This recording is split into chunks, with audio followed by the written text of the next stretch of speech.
Naog daw sa sunog ang muabot sa napo ka mga panimay sa Dan Panganiban ning dakbayan sa Sugbo ni atong Sabado. Kini ang gitutukan ni Nico Sereno.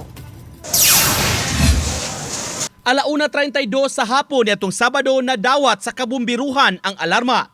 Naabtan nila ang nagkayo nga mga panimay ug bagang aso sa Maydan Panganiban, Barangay Pahina Sentral. Apektado ang mga balay ug mga tindahan ug surplus nga pisa sa sakyanan. Matud sa mga apektado, dali nga midako ang kayo nga nakatabok pa sa balay sa atbang sa karsada. Nagabaho ko murag na sunog plastic ba? Gili-li ako.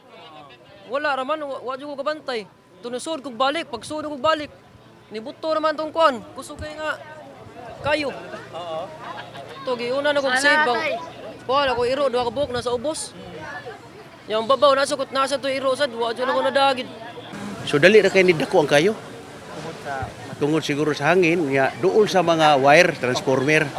So pag-abot ito saka sa kuan diri sa poste, buto-buto dayon. Spread dayon ang kayo. Tabok pods. Kani ni tabok og may gani kay dali ra sad kay nakaresponde ang bombero. 2:28 sa hapon, hingpit nga na fire out ang sunog nga napaubos sa second alarm. Sa dato sa BFP, moabot sa napo ka mga istruktura ang apektado.